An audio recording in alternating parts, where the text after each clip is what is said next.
990 টাকার দুটি পাঞ্জাবি কিনলে 990 টাকার আরও 4টি পাঞ্জাবি ফ্রি, অর্থাৎ 6টি পাঞ্জাবির দাম পড়বে মাত্র 1900 টাকা। প্রতিটির গড় মূল্য মাত্র 317 টাকা। 2400 টাকার প্রিমিয়াম কোয়ালিটির দুটি পাঞ্জাবি কিনলে 2400 টাকার আরও 4টি পাঞ্জাবি ফ্রি, অর্থাৎ মোট 6টি পাঞ্জাবির দাম পড়বে 4800 টাকা। প্রতিটির গড় দাম 800 টাকা করে। এখানেই শেষ নয়, পাঞ্জাবি কিনতে আসার জন্য মোটরসাইকেলে এলে 990 টাকার অ্যারাবিয়ান ইঞ্জিন অয়েল ফ্রি। রিকশায় করে এলে দেয়া হবে নির্দিষ্ট অঙ্কের রিকশা ভাড়া। 20 মার্চ দুপুরে ঢাকার হাজারীবাগ ও মগবাজার শাখায় এমন অবিশ্বাস্য সব অফার দিয়ে আলোড়ন সৃষ্টি করে নবীন ফ্যাশন।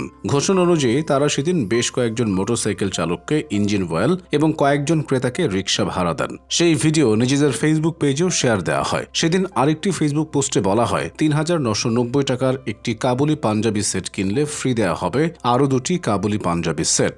নামমাত্র মূল্যে পাঞ্জাবি ও ফ্রি ইঞ্জিন অয়েলের অফারের কারণে এক পর্যায়ে মোটরসাইকেলের চালকদের ভিড় বাড়তে থাকলে বিপণী বিতানটির দোকান মালিক সমিতির নেতাদের পাশাপাশি অন্য দোকানিরা এসে নবীন ফ্যাশনের দোকান বন্ধ করে দেন। মগবাজারের বিশাল সেন্টারের শাখার ব্যবস্থাপক সারোয়ার আল ফয়সাল বলেন, এ সময় পুলিশের মাধ্যমেও তাদের উপর চাপ প্রয়োগ করা হয়। বাধ্য হয়ে তারা অফারটি বন্ধ করে দোকানের সামনের দরজা বন্ধ করে দেন। তবে বিশাল সেন্টার দোকান মালিক সমিতির সাধারণ সম্পাদক সরওয়ার হোসেনের দাবি, অফার দেওয়ার পর দোকানটিতে ক্রেতারা ভিড় জমাতে থাকেন। এক পর্যায়ে বিপণী বিতানটির সামনে প্রায় 200 মোটরসাইকেল জড়ো হয়। তৈরি হয় অস্বাভাবিক যানজট। সেখানে দায়িত্বরত নিরাপত্তা প্রহরী ও পুলিশ সদস্যরা ভিড় সামলাতে হিমশিম খাচ্ছিলেন। পরিস্থিতি খারাপের দিকে যাচ্ছিল বুঝতে পেরে তাৎক্ষণিকভাবে নবীন ফ্যাশনের ফেসবুক পেজে আরেকটি পোস্ট দিয়ে ইঞ্জিন অয়েল দেওয়ার অফারটি বন্ধ করা হয়। ফেসবুক পেজে অফার বন্ধের ঘোষণায় বলা হয়, মগবাজার শাখায় বাইকারদের বিশৃঙ্খলার কারণে অ্যারাবিয়ান ইঞ্জিন অয়েল প্রদান করা বন্ধ ঘোষণা করা হলো। এতে উপস্থিত মোটরসাইকেলদের চালকেরা আরও ক্ষিপ্ত হয়ে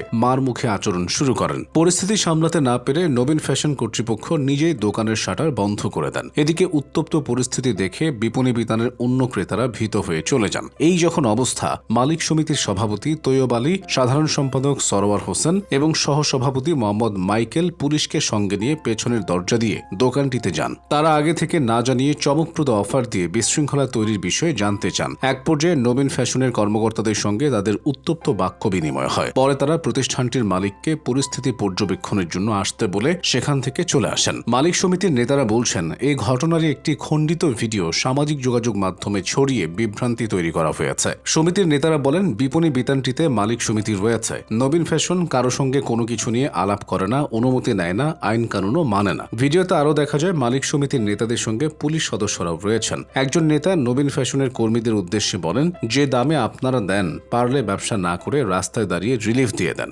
অন্য আরেকটি ভিডিওতে দেখা যায় দোকান মালিক সমিতির সহসভাপতি মোহাম্মদ মাইকেল নবীন ফ্যাশনের সামনে থেকে একাধিক ব্যক্তিকে সরিয়ে দিচ্ছেন। কিছুক্ষণ আগে অফার বন্ধ করে দোকানের শাটার দেয়া নবীন ফ্যাশনের মালিক এবার অভিযোগ করেন ক্রেতাদের সরিয়ে দেওয়া হচ্ছে বলে। সে সময় পুলিশ সদস্য ও দোকান মালিক সমিতির অন্য নেতারাও সেখানে ছিলেন। বিভ্রান্তিমূলক তথ্য প্রচারের জন্য নবীন ফ্যাশনকে দোকান মালিক সমিতির পক্ষ থেকে 22 মার্চ কারণ দর্শানোর নোটিশ দেওয়া হয়। তবে নবীন ফ্যাশন বলছে তারা নোটিশ পেয়েছে বৃহস্পতিবার 26 মার্চ। মগবাজারের বিশাল সেন্টারটি 3 তলা একটি ভবন। নিচ তলায় 4টি পোশাকের দোকান, 3টি দর্জির দোকান, একটি দাঁতের চিকিৎসা সরঞ্জামের দোকান, একটি ইলেকট্রনিক্সের দোকান এবং একটি মোবাইল অপারেটরের গ্রাহক সেবা কেন্দ্র রয়েছে। সবকটি দোকান এখনও চালু হয়নি। বিভিন্ন প্রতিষ্ঠানের অফিসও রয়েছে সেখানে। এক দোকান মালিক বলেন, নবীন ফ্যাশন 3 বছর ধরে এভাবে কম দামে পাঞ্জাবি বিক্রি করছে, কখনো তো কিছু হয়নি। এবার অস্বাভাবিক অফার দিয়ে তারা বিপুল ক্রেতাকে হাজির করে, সেটা নিয়ে ঝামেলাটি হয়। বিপণী বিতানটির SR ইলেকট্রনিক্সের ব্যবস্থাপক রিয়াদ হোসেন বলেন, কম দামে পাঞ্জাবি বিক্রির রেশারেশিতে নবীন ফ্যাশন বন্ধ হয়নি।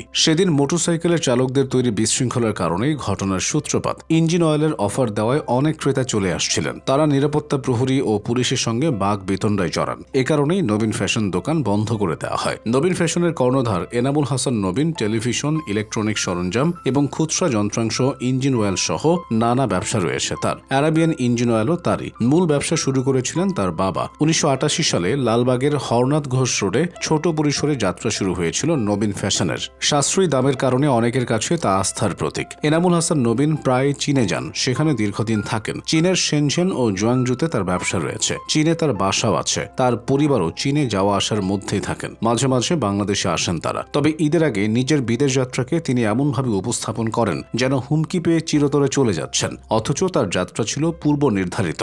নবীন ফ্যাশন বন্ধ হওয়ার গুজব ছড়িয়ে যাওয়ার পর জামায়াত সমর্থকরা একে সরকারের ব্যর্থতা বলে প্রচার করতে লাগলেন। তবে পরে জানা যায় শুধু মগবাজার শোরুম আপাতত বন্ধ রাখা হবে, বাকি 11 আউটলেট চালু থাকবে। পরে আদালত সেটিও বন্ধ করা যাবে না জানিয়ে নির্দেশ দিয়েছে। এদিকে উদ্ভূত পরিস্থিতিতে এনামুল হাসান নবীনের পুরনো একটি পোস্টের স্ক্রিনশট ভাইরাল হয়েছে। 2018 সালের 5 আগস্ট তিনি বলেছেন, 30 লক্ষ শহীদ আর 2 লক্ষ ভিডিও ক্লিপ দিতে পারবেন কেউ না, মানে গুজব কিনা যাচাই করতাম। নতুন করে এই স্ট্যাটাস সামনে এলে নবীনের মালিক নিজের ফেসবুক আইডিতে 26শে মার্চ প্রধানমন্ত্রী তারেক রহমানের প্রশংসা করে একটি পোস্ট দেন।